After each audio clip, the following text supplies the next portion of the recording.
नमस्कार, मैं हूं रानी चैटर्जी। आप लोगों का स्वागत करती हूं क्राइम चक्र के एक नए एपिसोड में एक नई कहानी के साथ।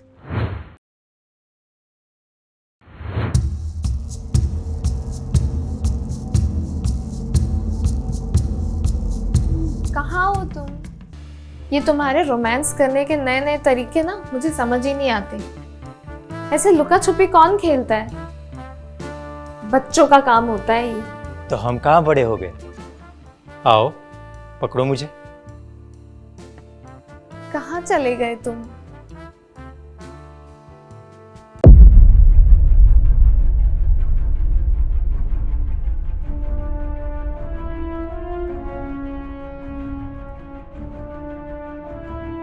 किशन, कहाँ हो तुम?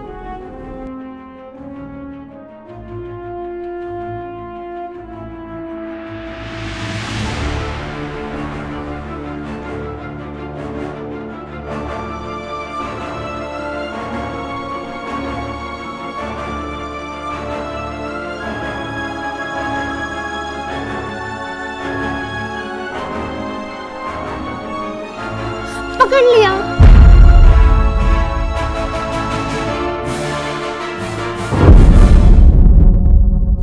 ये दारू की बदबू कहाँ से आ रही है?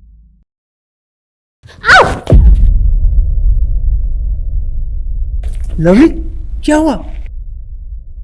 वो वहां था कोई, उसने मुझे धक्का मारा। कौन था? वहां तो कोई भी नहीं है। वो वहां है।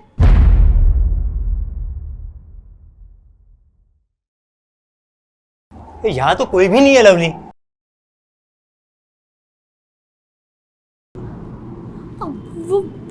वो था, उसने मुझे धक्का दिया। देखो, तुम्हें वहम हुआ होगा। यहाँ पे कोई भी नहीं है। लेकिन कोई था, उसने दारू भी पी रखी थी। इतनी जल्दी तुमने उसका मुंह ही सूंघ लिया? अरे मैं कह रहा हूँ ना, यहाँ पे कोई भी नहीं है। रिलैक्स। और किसी के इतने करीब भी मत जाओ कि तुम्हारे होठ ही बेवफा हो जाए।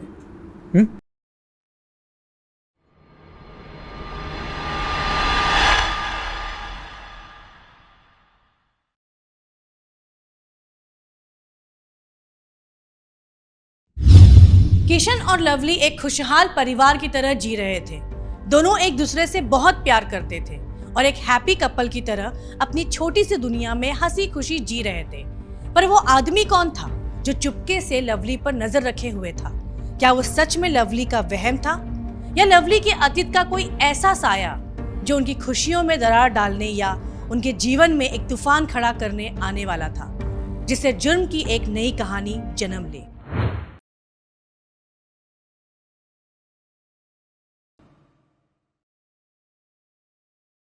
हेलो, कहाँ है तू? एक हफ्ते से मिली ही नहीं। अरे मैं कुछ काम से बाहर गई थी। तू कहाँ है? मैं तो घर पर ही हूँ। क्या कर रही है? बोर हो रही हूँ। तो आजा, हम मिलते हैं अपने अड्डे पर और चिल करेंगे। और हाँ, ऋषभ जी भी आ रहे हैं। ऋषभ जी भी आ रहे हैं क्या? हाँ, उन्होंने ही बोला था कि हम तीनों आज मिलते हैं। अच्छा ठीक है, मैं आती हूँ 1 घंटे में। ठीक है, okay done. Okay done.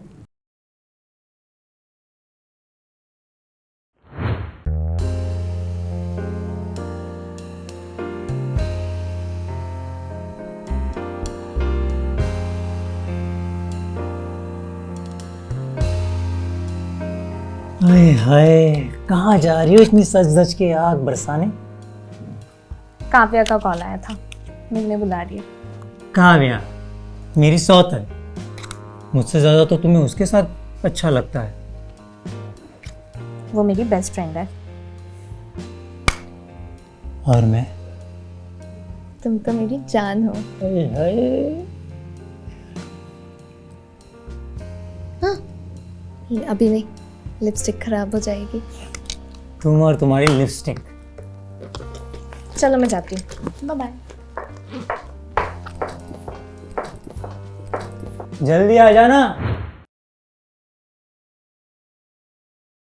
Hello. हाँ, इतना टाइम कौन लगाता है? और वैसे बड़ी बनठन के आई है, आज तो बिजली ही गिराएगी। तुझे तो पता ही है मुझे खूबसूरत दिखने का कितना शौक है। जब घर से रेडी होकर निकलो तो लड़कों के होश उड़ जाए। ये तो बात सही है। तेरे ऋषभ जी कहाँ रह गए? मेरे ऋषभ जी, काश कि मेरे होते हो। हो जाएंगे, हो जाएंगे। इन मर्दों का कोई भरोसा नहीं है, ये कभी किसी के नहीं होते। पर तेरा तो बॉयफ्रेंड है ना? कौन, वो लुक्खा? पूछ मत मैं कैसे झेल रही हूँ उसको। साइको है वो, जो जीने भी नहीं देता। हर बात में रोक टोक, हर चीज में रोक टोक। अब तू ही बता, कौन सी गर्लफ्रेंड होगी जो चाहेगी बॉयफ्रेंड की जगह एक सिक्योरिटी पर्सन अपॉइंट करे। बात तो तेरी सही है।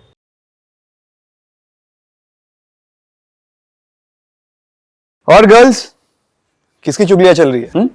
ये हम गर्ल्स की बात है, तुम्हारे पल्ले नहीं पड़ेगी। मुझे पल्ले पड़वानी भी नहीं है, मैं तो बस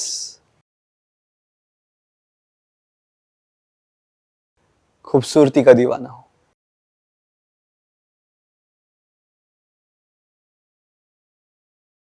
खूबसूरती तो देखने वाले की आंखों में होती है।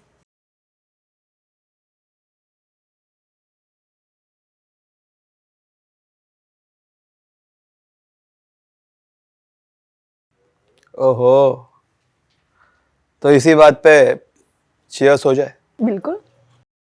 चीयर्स।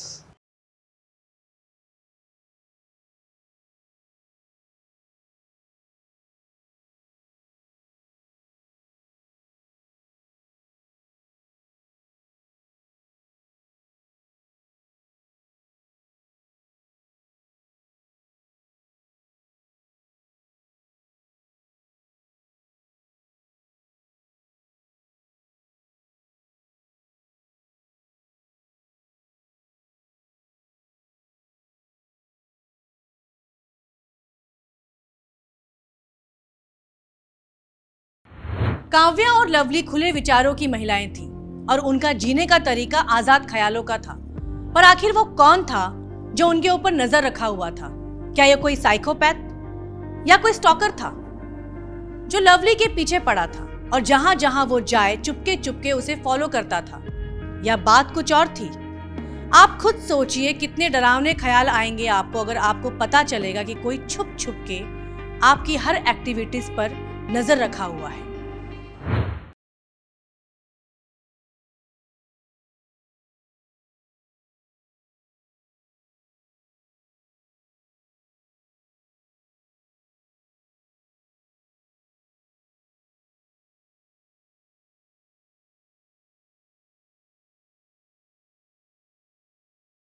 आ गई तू? तमीज से बात कर। अच्छा, अब मूवी चलाएगी? लवली के साथ रह रह के बहुत बिगड़ गई है ना तू।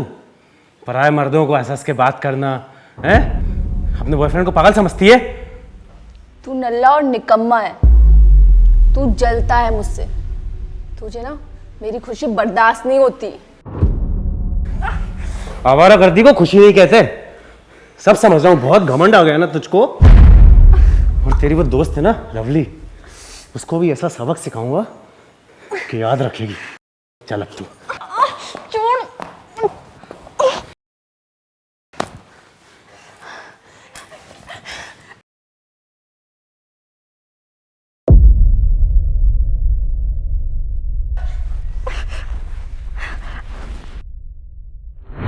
मैं ये मानती हूँ कि नशा करना बुरी बात है और नशे को हमें समाज का हिस्सा नहीं बनने देना चाहिए।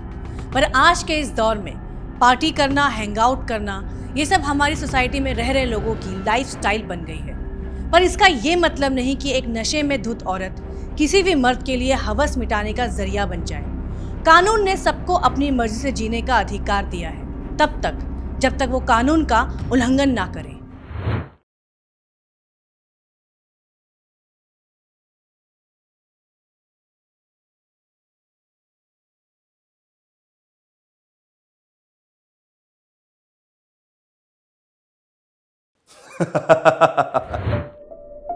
हेलो, अच्छे से पहुंच गए आप?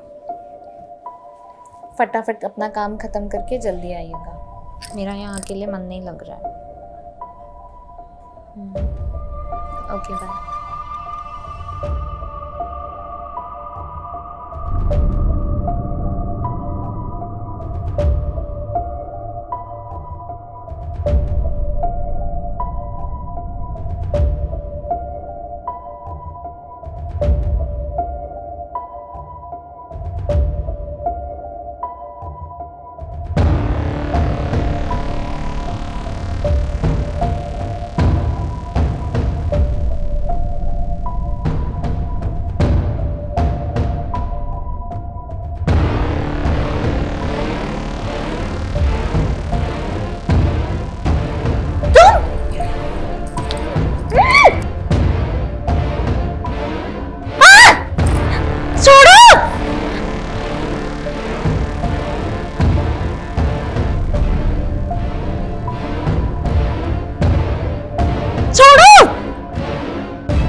आखिर वो कौन था जिसने लवली के साथ जबरदस्ती की और उसका बलात्कार किया? किशन को घर में ना पाके उसकी गैर मौजूदगी में घर में जबरदस्ती घुस के लवली के साथ बलात्कार करना, आखिर ये किसकी करतूत हो सकती है? क्या नितिन ने काव्या और लवली से बदला लेने के लिए ये सब किया है? क्योंकि नितिन का काव्या और लवली के खुले विचार का होना बिल्कुल पसंद नहीं था और वो किसी ना किसी तरह दोनों से बदला लेना चाहता था। मैं तो कहता हूं तुम अपने बॉयफ्रेंड को छोड़ दो और मेरे साथ रह लो। वो क्या है ना, मुझे कोई कमिटमेंट नहीं चाहिए। मैं लड़कियों के खर्चे उठाता हूँ, उनके शौक पूरे करता हूँ और उसके बदले में अपने शौक पूरे करवाता हूँ। मेरा बॉयफ्रेंड पागल है, अगर उसे छोड़ दिया ना तो पता नहीं वो क्या करेगा। देखो, मेरा बिजनेस इतना बड़ा है ना कि उसे कहाँ गायब कर दूंगा ना पता भी नहीं चलेगा। अच्छा, तुम जादूगर हो, लोगों को गायब करते हो। तो मुझे भी ले चलो ना कहीं गायब करे, एक खूबसूरत सी जगह। तो फिर ले चलता हूँ ना, पहले तो मैं जन्नत की सैर करवाता हूँ।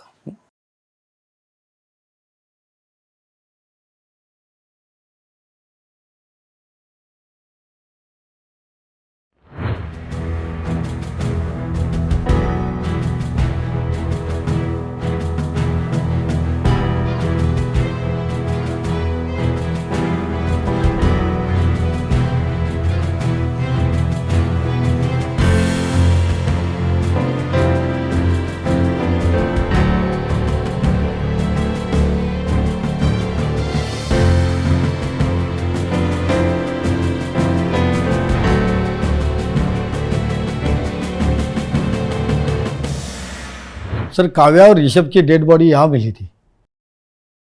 दोनों डेड बॉडीज को पोस्टमार्टम के लिए भेज दिया है। सर, बॉडीज को देख के ऐसा लग रहा था कि बहुत ही बेरहमी से चाकू गोद के मारा गया था। कोई और सबूत या यहाँ से कुछ बरामद हुआ हो? नहीं सर, तलाश जारी है। एक काम करो, इनकी कॉल डिटेल्स निकालो फास्ट।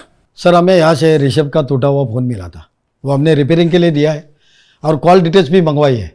पर अब इनका कोई रिश्तेदार नहीं था या कोई और? हाँ सर, आसपास में पूछताछ के बाद ये पता चला कि काव्या का कोई बॉयफ्रेंड था, वो उसके पास ही रहता था। और सर, काव्या के एक दोस्त थे लवली, वो उसके बहुत करीब थी। एक काम करो, एक काव्या के बॉयफ्रेंड को पकड़ के लाओ और ये लवली से ही पूछताछ करते हैं। सर, काव्या और ऋषभ की लाश का काव्या के घर से अर्धनग्न अवस्था में मिलना एक दिल दहला देने वाली घटना थी। काव्या का ऋषभ के साथ शारीरिक संबंध तो था, पर इस बात से हत्या जैसे जुर्म का जन्म लेना कतई ठीक नहीं है। पुलिस ने काव्या के बॉयफ्रेंड नितिन की तलाश जारी कर दी। नितिन अपना फोन बंद करके कहीं गायब हो गया था। क्या इस हत्याकांड में नितिन का हाथ था? अगर ऐसा है तो फिर लवली की जान को भी खतरा है। क्या पुलिस नितिन को पकड़ पाएगी या एक और वारदात जन्म लेगी?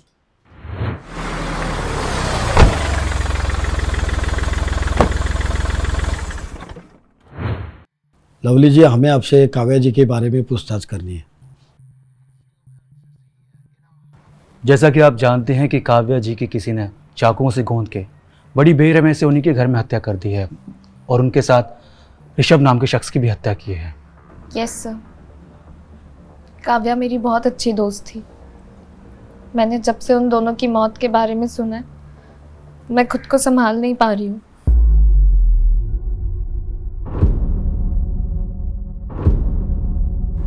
ऋषभ जी भी हमारे काफ़ी अच्छे दोस्त थे। सर, लवली ने मुझे काव्या और ऋषभ जी की हत्या के बारे में बताया। जब से उसने ये न्यूज़ सुनी है तब से उसने खाना तक नहीं खाया सर, बस रोए जा रही है। सर, किशन और काव्या के अलावा मेरा इस दुनिया में कोई नहीं है। पता नहीं किसने उन दोनों की इतनी बेरहमी से हत्या कर दी। आपको किसी पे शक? ये ऋषभ जी तो बड़े बिजनेसमैन थे, उनके किसी से रंजिश या काव्या जी के किसी के साथ दुश्मनी? ऋषभ जी की ऐसे किसी से कोई रंजिश तो नहीं थी, और अगर होगी भी तो मुझे इस बारे में कोई जानकारी नहीं है।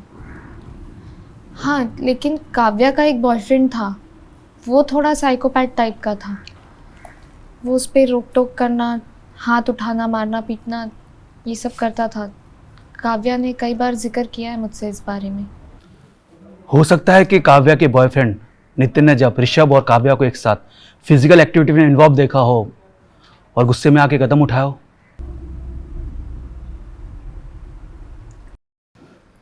ठीक है, फिलहाल हम चलते हैं। अगर ज़रूरत पड़ी तो आपसे फिर से कांटेक्ट करेंगे। जी सर।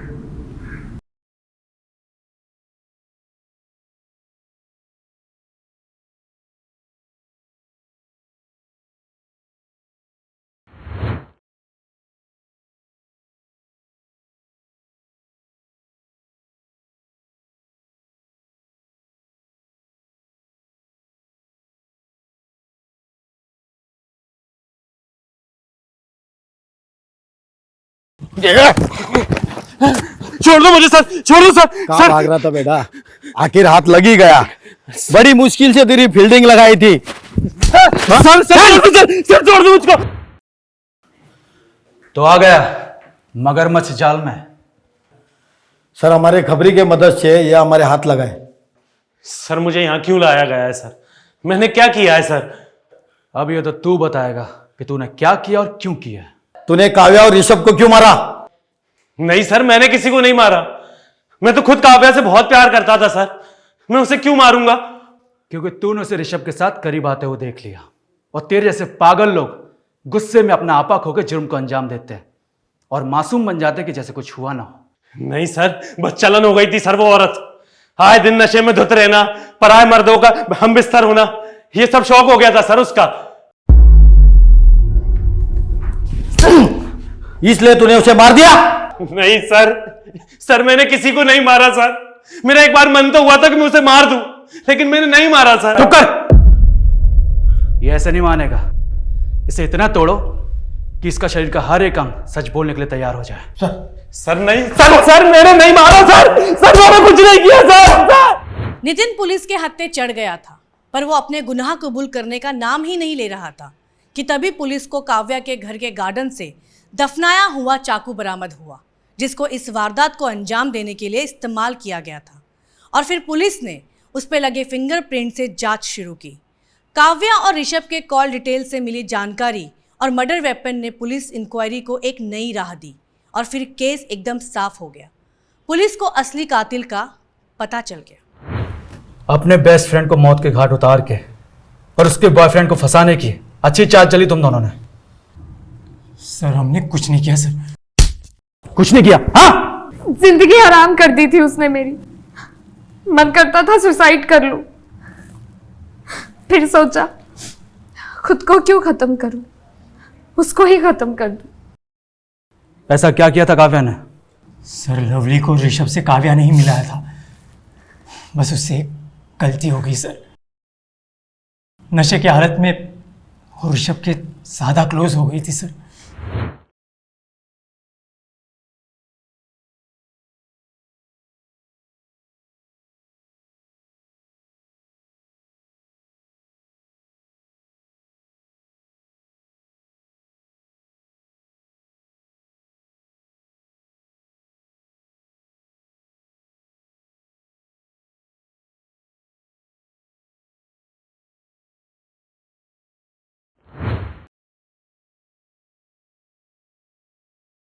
नशे में मुझसे एक गलती क्या हो गई, उस ऋषभ ने मेरा वीडियो बना लिया और मेरी गंदी गंदी तस्वीरें निकाल ली और फिर मुझे ब्लैकमेल करने लगा।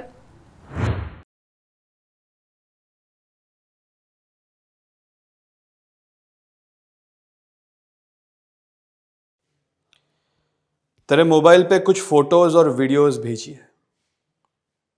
बिस्तर पे तुझसे ज्यादा हॉट लड़की मैंने आज तक नहीं देखी।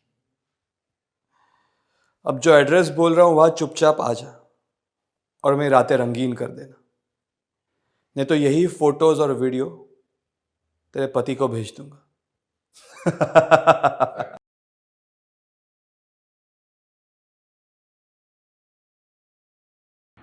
उसके बाद न जाने कितनी बार उस दरिंदे ने मेरे शरीर को नोचा और जब ये बात मैंने काव्या को बताई तो पता चला वो भी उस ऋषभ के साथ मिली हुई है और इस तरह से न जाने कितनी लड़कियों को उसने ऋषभ के बिस्तर तक पहुंचाया है। सर, ब्लैकमेलिंग से तंग आकर लवली ने मुझे ये सब बातें बताई। तब मैंने ऋषभ और काव्या को बहुत समझाने की कोशिश की, लेकिन वो लोग नहीं समझे। इसलिए मजबूरन आपको कानून हाथ में लेना पड़ा। देखिए, हम आपकी तकलीफ समझ सकते हैं, लेकिन कानून हाथ में लेना, कानून तोड़ना, ये अपराध की श्रेणी में आता है। आप उनकी पुलिस कंप्लेंट करवा सकती थी, पुलिस उनके खिलाफ कड़ी से कड़ी कार्रवाई करती। अब जेल में रहने के अलावा आपके पास और कोई रास्ता नहीं है।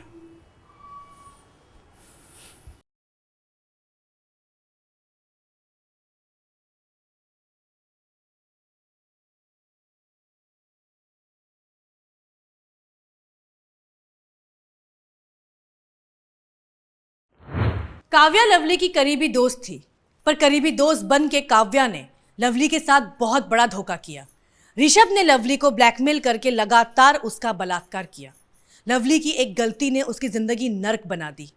अक्सर हम नशे में, ये जवानी के जोश में आकर गलत रास्ते पे चल देते हैं, ये सोचे बिना कि ये रास्ता हमें कहाँ लेकर जाएगा।